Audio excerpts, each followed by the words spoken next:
If you were driving from Los Angeles to Salt Lake City on U.S. Highway 91, you'd pass through St. George, Utah, population 4,562, just a short way from the state line of Nevada. It's pre-dawn, 5 in the morning. Pretty deserted at this hour. Everything is closed down. Everyone's asleep. Everyone, that is, except a milkman. Been delivering over the same route for 12 years. Never missed a day. And a police officer patrols the lonely downtown beat. And another night owl keeps his place open 24 hours for tourists coming through.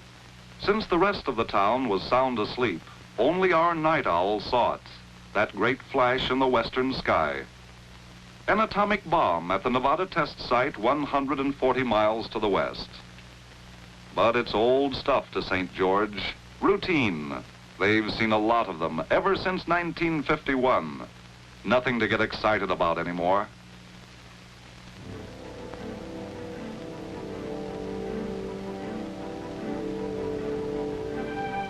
As this thriving community went about its business, youngsters on their way to school, housewives starting on the chores of the day, merchants opening their doors, the folks at home listening to the radio program. Ladies and gentlemen, we interrupt this program to bring you important news. Word has just been received from the Atomic Energy Commission that due to a change in wind direction, the residue from this morning's atomic detonation is drifting in the direction of St. George. It is suggested that everyone remain indoors for 1 hour or until further notice. There is no danger. This is simply routine Atomic Energy Commission safety procedure. To prevent unnecessary exposure to radiation, it is better to take cover during this period. Parents need not be alarmed about children at school. No recesses outdoors will be permitted. Please stay indoors and advise your friends and neighbors who may not hear this announcement to do likewise. And as the people at St. George took cover, it was natural that some of them had questions about atomic tests. Questions like, why do we have to test bombs? And the answers are found in still another question, the question of national survival. For testing of atomic weapons goes on for a vital reason, our national defense. We have no choice. To fall behind any other nation in atomic progress is a national risk. To assure our defense, we have to keep our atomic strength at top level by testing new ideas and principles and applying these principles in weapons. That's why we have the Nevada test site. It's sort of a backyard workshop, the most unusual scientific workshop in the world. 640 square miles of desert and mountains, 65 miles northwest from Las Vegas, set in some of the loneliest acres the world has ever seen. But this barren region is not barren of brains. Some of the outstanding minds of the nation work in this sprawling outdoor laboratory. The scientists who have harnessed this great force and opened the door to the atomic age. The military men who may have to apply this force in the defense of our nation. Technicians who assemble the complex instruments and equipment.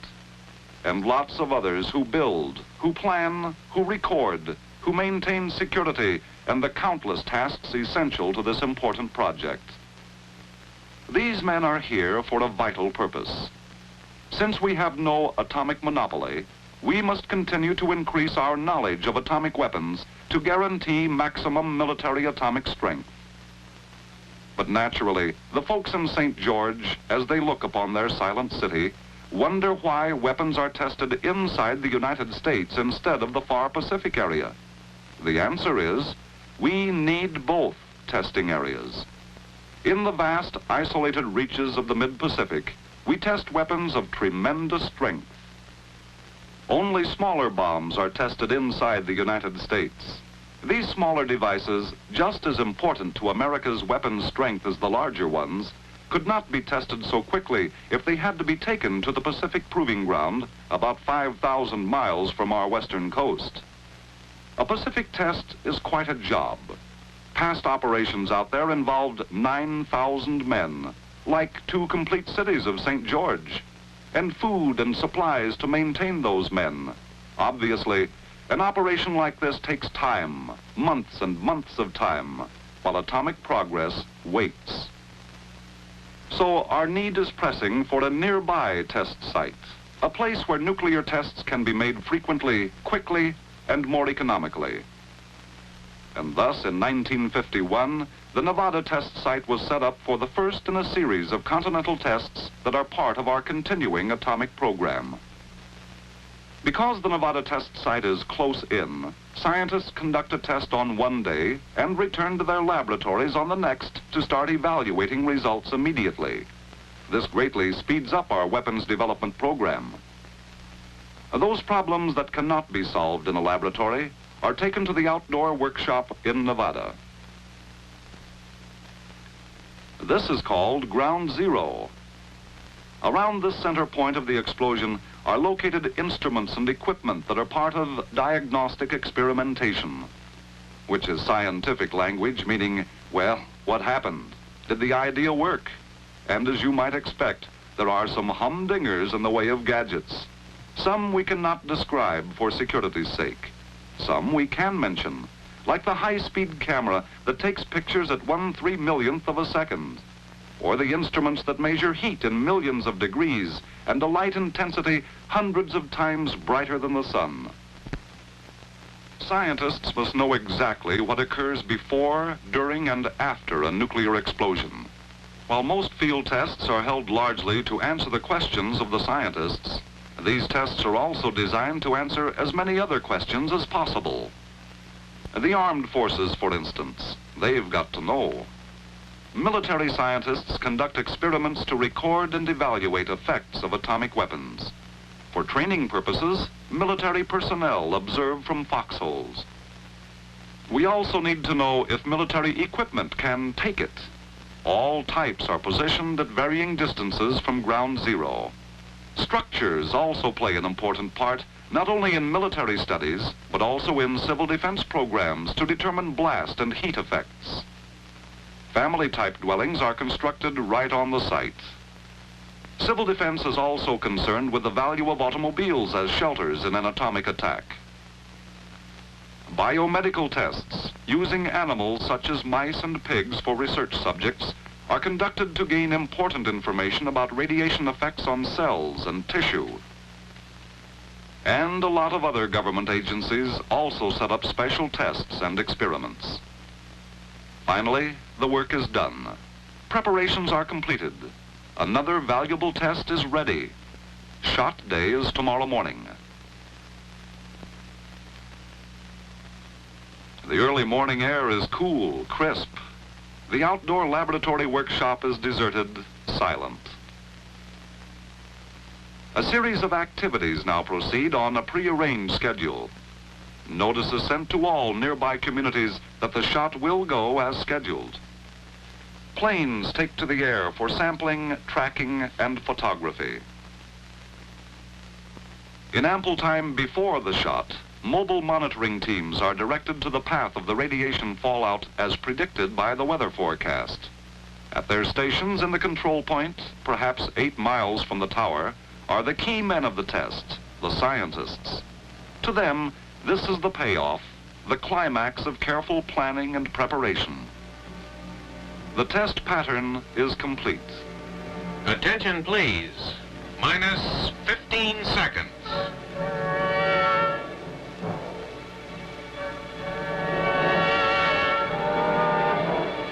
10, 9, 8, 7, 6, 5, 4, 3, 2, 1.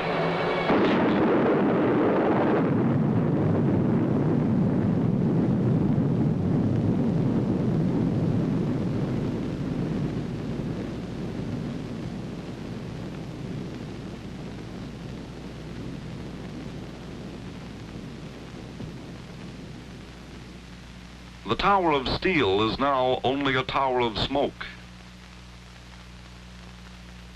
This was a civil defense house. Here was the first row of automobiles. This was a tank. This was a jeep. This was a jet plane. This a bomber. These were structures. At the site, radiological safety teams monitor the radiation level. Now, scientists recover instruments that have recorded what you might call the fingerprints of nuclear fission. For these imprints answer questions that will speed our progress in weapon development and efficiency. But is all this difficult work worthwhile? Is the Nevada test site living up to expectations? The answer is yes. We have come a long, long way in a few years.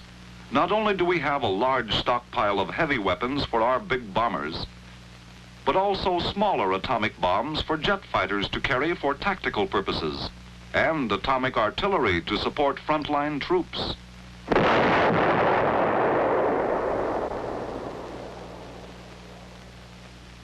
Gathering strength for the long-term defense of freedom, we now have a family of weapons for a broad range of military uses, to discourage aggression, to support peace, and their number, variety, and efficiency has been greatly increased. Without a Continental test site, we would now find ourselves years behind our present atomic development. And this is why the Nevada test site is absolutely essential as a backyard workshop. Okay, so Nevada is important. So we have to test bombs out there for national defense. But what's being done about the safety of the public? Well, to answer this question, to understand the extensive precautions taken for public safety, let's go to the control point, the nerve center of the outdoor laboratory. The test organization staff is meeting, as it does before every shot. Go or no go?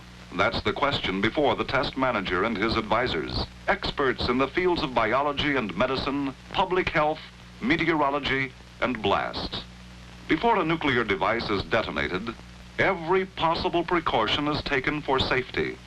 Public safety is the main consideration. There are three factors to consider. First, light. The brilliant flash can cause momentary blindness to a pilot or to a motorist. Aircraft are warned through Civil Aeronautics Authority of the zone closed to air traffic at all altitudes. Motorists are temporarily halted on nearby highways. The second factor is blast. As a further careful precaution, relatively small charges of high explosive are set off at 1 and 2 hour intervals before the atomic detonation. Sensitive scientific instruments at various points around the test site record the results of the high explosive blast, thus enabling the test organization to predict the effect and direction of the blast from the upcoming atomic detonation. Minor damage is minimized by warning communities to open windows and doors to equalize pressure. And of course, the test itself will be postponed if it appears that a community might be hit hard by blast. The third effect is radiation. Let's consider radioactivity and the weather conditions which determine what happens to it. As the test staff considers all vital factors involved in the test operation, of top importance is the weather forecast. Weather, as well as technical factors, are reviewed and evaluated by the experts in arriving at a decision. If conditions seem unfavorable, or become so at any time up to 10 minutes before shot time, the test is postponed. If conditions seem favorable and safe, an order to proceed is issued. After a shot has been fired, the atomic cloud, like a giant vacuum cleaner, has sucked up dirt and debris from the Earth and is full of radioactive particles. Is it dangerous? Yes, right now it is. You wouldn't want to go into it, but neither would you deliberately walk into a blazing fire. You have to use common sense. There may be an area of real danger which may extend a few miles from ground zero. This is one reason why entry into the test site is restricted. Helicopters warn hunters, hikers, and desert migrants to avoid the test site region. Yes, livestock grazing within a few miles of the site of detonation have, in a few instances, suffered skin and eye injuries from radiation, but otherwise were in good health. Justified claims by owners have been compensated. Extensive studies have concluded that animals grazing at greater distances have not been injured by radiation. The AEC will continue to give advance notice to livestock owners. To minimize the area of real danger and reduce the fallout outside the control area, only relatively small nuclear devices are tested in Nevada, leaving the larger detonations to the Pacific. As the cloud moves out, it becomes dispersed, and at the same time its radioactivity rapidly decreases. Past experience has shown that some activity will be detected across the country. The important thing is to keep the amount of radioactive contamination to as low a level as possible for human exposure. This is not left to chance. At the control point, the path of the cloud is charted with the greatest possible accuracy. This can be done because the cloud leaves a trail as it moves along, a trail of radioactive particles that can be detected and measured. Some of the tiny radioactive particles settle back to Earth as the wind disperses the cloud. These particles are called fallout. The bulk of the particles soon fall out and the cloud disappears. An invisible remnant of radioactive material is lifted high, wide, and far by the winds, eventually settling to Earth. But radioactive fallout beyond several miles from the test site has not been known to be serious. It has not constituted an appreciable danger to persons, animals, crops, property, or industry. We must remember that radiation is not a new thing on this Earth of ours. Since the beginning of time, the Earth has been bombarded by radiation from outer space. Cosmic rays and high-energy particles rain down from space upon each and every one of us every second of our lives. We are also struck by radiation from the materials in the Earth itself. All this is known as background radiation. It is part of nature. We can't control it. Radiation from fallout temporarily adds to this background level. It is the total amount of radiation that is important. That is why very careful considerations are given for firing every atomic test shot, so that the fallout will add as little radiation as possible to that of natural background sources. Yes, the very nature of testing weapons for national defense requires we accept the possibility of some exposure to additional radiation. There is some potential risk. But this additional radiation has been kept far below harmful amounts in areas beyond a few miles outside the test site boundaries. The rigid requirements controlling the firing of each nuclear device have made this control possible. To provide even further assurance, radiation monitoring teams are continually on the job during the test periods, guarding the safety of the public. In fact, a monitoring system on a national scale has been established to keep track of the movement and direction of the cloud. Monitoring is not confined just to areas near the test site. Moving outward from the outdoor laboratory, you would find 15 fixed air sampling stations in the vicinity of the test site, and special mobile monitoring teams operated jointly by the Atomic Energy Commission and the U.S. Public Health Service. These teams must be able to move quickly into the projected path of the atomic cloud. Instruments and equipment are set up to determine the background radiation level before the cloud arrives, and readings are continued for several days after the cloud has passed. Special Air Force planes follow the cloud approximately 600 miles from the test site. Reports from all mobile monitoring teams are flashed regularly by radio and phone to the control point at the test site. This information is used effectively in many ways, such as keeping public health officials informed in the states adjacent to the test site. Through the cooperation of about 100 U.S. Weather Bureau stations, Samples of the atomic cloud are collected on gummed paper throughout the United States and sent to AEC's Health and Safety Laboratory in New York City for counting. These samples from many localities of the United States are processed, and at a glance we know how much fallout dropped in every section of the country. This information is for the use of health authorities, research people, scientists, industry using sensitive materials. It is given to the U.S. Weather Bureau, whose meteorological specialists further evaluate and analyze the fallout reports. These reports, incidentally, are extremely useful to meteorologists in the study of wind currents and the movement of air masses. Radiation in the air acts like dye placed in water. It can be traced. Its direction and speed can be recorded. Some people think atomic bombs can affect the weather.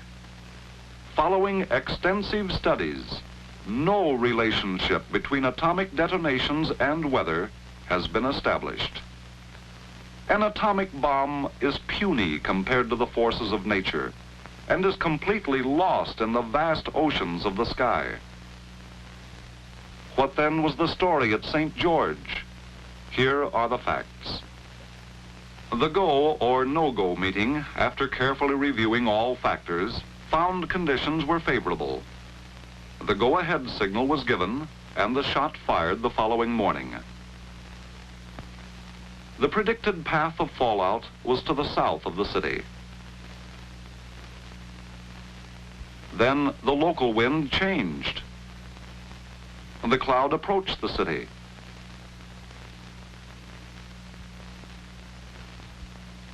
The word was spread throughout the community, and the citizens calmly took cover.